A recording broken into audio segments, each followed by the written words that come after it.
Baik, terima kasih Ibu Ketua. Pimpinan yang saya hormati, Pak Menteri beserta jajarannya dan seluruh anggota Komisi 4 yang saya banggakan.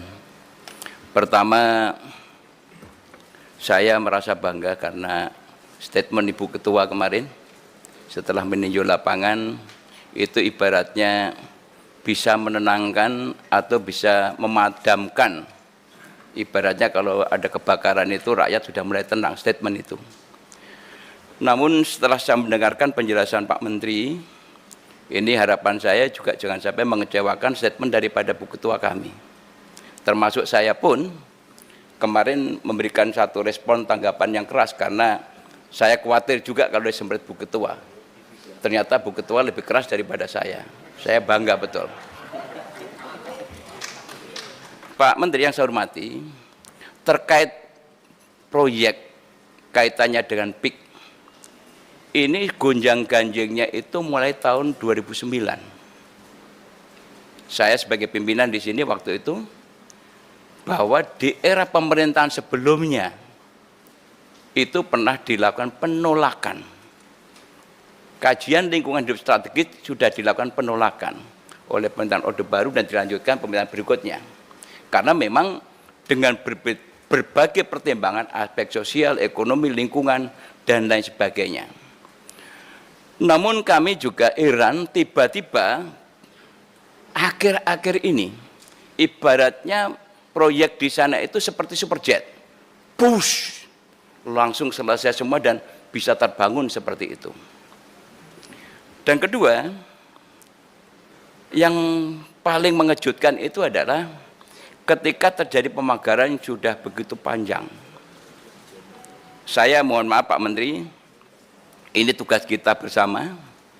Saya tidak akan istilahnya marah kepada Pak Menteri, tapi kekecewaan saya sebagai wakil rakyat Pak. Bapak tidak menunjukkan keseriusan dalam persoalan ini. Yang awalnya Pak Prabowo Subianto, presiden yang kita pilih, itu telah membuat statement dan memerintahkan kepada TNI Angkatan Laut dan kepada Panglima TNI. Sebetulnya itu tidak perlu terjadi kalau Bapak dan aparatnya sadar tugas dan fungsi pokoknya. Undang-undang yang kami buat sudah cukup banyak. Undang-undang kelautan saya sebagai ketua panjanya, undang-undang pengelolaan wilayah pesisir dan pulau kecil saya juga sebagai ketua panja, tata ruang saya juga panjanya, dan tadi Pak Panggah juga sudah menyebutkan tentang UNCLOS 82, itu adalah perjuangan daripada negara-negara yang untuk bagaimana mempertahankan masalah wilayah kelautannya. Ini satu pertanyaan yang juga menggelitik kami bahwa ketika Bapak Presiden sudah memerintahkan seperti itu, Bapak masih berkilah untuk jangan dibongkar dulu, padahal Saudara Ipung sudah turun ke sana melakukan penyegelan. Itu juga menyejukkan sementara, tetapi akhirnya rakyat kecewa lagi karena Saudara Ipung tidak menindaklanjuti apa yang telah ditemukan. Oleh karena itu kalau bicara alat bukti, kalau kita baca dalam undang-undang, itu penyegelan dan foto pengakuan masyarakat itu sudah bisa merupakan alat bukti. Mohon maaf Pak Sekjen, kalau saya salah karena harus banyak belajar tentang hukum dengan Bapak. Dan kedua, juga yang terkait dengan masalah yang tadi Pak Sekjen sampaikan.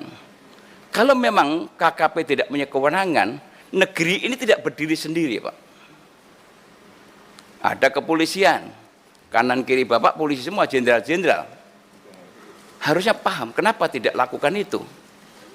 Kenapa sampai Pak Prabowo marah begitu keras dan sampai statement TNI Angkatan Laut yang mengatakan saya tegak lurus secara vertikal kepada Presiden.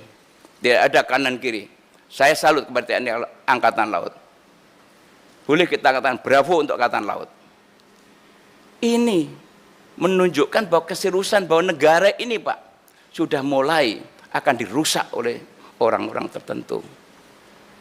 Kalau kita bicara jujur Pak, kanan kiri di telinga kami ini Pak, dari rakyat Pak, menyampaikan masa sih Pak Sakti Wahyu Trenggono yang katanya sakti tidak bisa memberantas ini.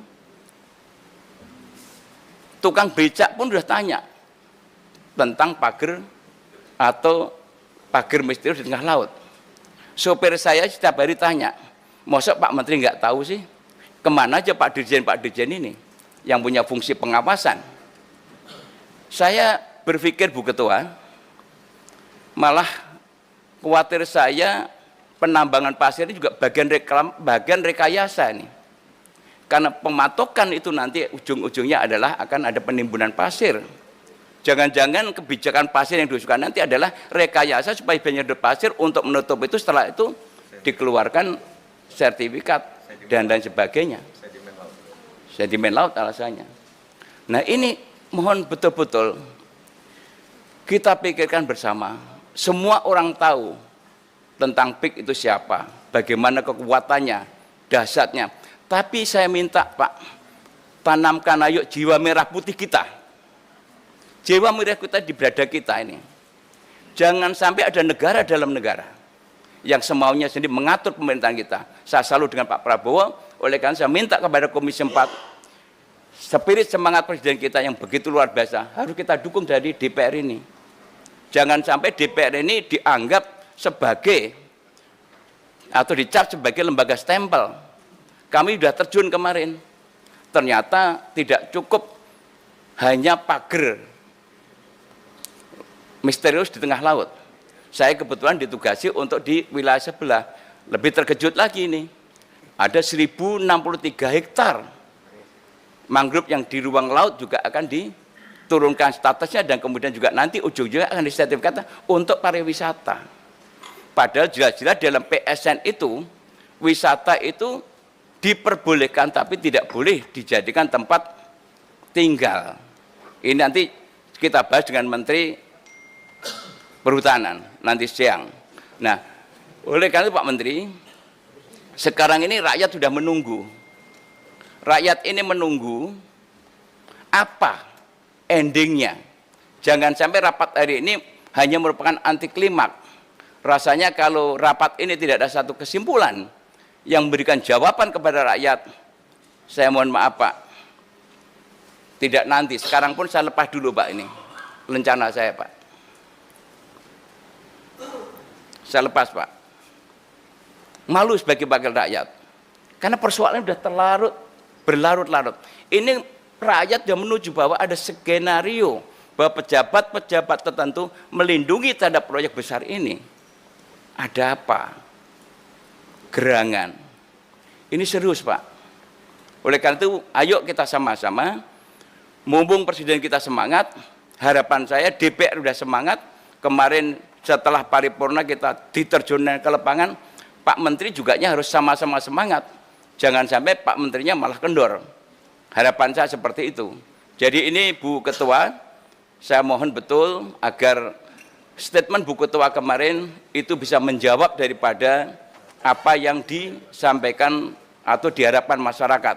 Saya dan teman-teman tentunya di ruangan ini tidak ada fraksi partai-partai Pak, yang adalah fraksi Komisi 4. Kami ada di belakang Ibu Pimpinan untuk mendukung apa yang langkah-langkah dilakukan Ibu Pimpinan dalam rangka menegakkan regulasi aturan, dan harapan kami adalah harus diusut tuntas seperti yang disampaikan Bu Ketua. Harus karena sudah ada pengakuan. Yang paling bahaya Pak adalah ada sebuah skenario rakyat nelayan yang tidak tahu atau buta hukum disuruh bikin pengakuan. Alangkah naibnya negeri ini, rakyat yang udah susah sengsara disuruh mengaku untuk melakukan persekongkolan jahat, mengakui perbuatan-perbuatan yang melawan hukum oleh kelompok tertentu. Ada 6 perusahaan di sana yang udah mendapatkan legalitas terhadap pemilikan di sana, padahal di sana masih dalam posisi ada air, undang-undangnya sudah jelas semuanya. Kami juga konfirmasi kepada Pak Nusron, tapi sayang Pak Nusron tidak pernah berani merespon, karena mungkin saking ketakutannya, tapi saya berikan apresiasi.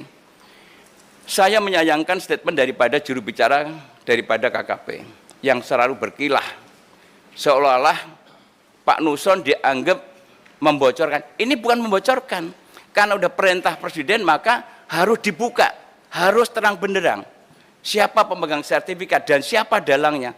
Bukti lengkap sebetulnya, tinggal bagaimana ada kemauan atau tidak kita untuk menindak itu. Jadi tidak ada alasan lagi untuk mengatakan bahwa kami masih menunggu menindaklanjuti atau kita masih koordinasi.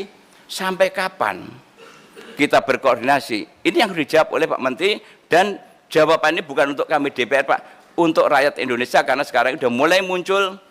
Surabaya tadi sampaikan, Makassar sekarang muncul lagi, yang dulu pernah kita kunjungi, ada lagi di daerah lain juga sama seperti itu. Jadi ini memang tidak dengan. Oleh karena itu saya minta kepada Pak Menteri, karena sudah merupakan perintah instruksi Presiden, sampaikan kepada Saudari Menteri Keuangan, kalau memang Bapak perlu anggaran besar, ini adalah untuk menyelamatkan aset negara. Ini adalah milik bangsa Indonesia. Jadi tolong tidak usah takut dengan Menteri Keuangan, karena ini Bapak menyelamatkan aset negara.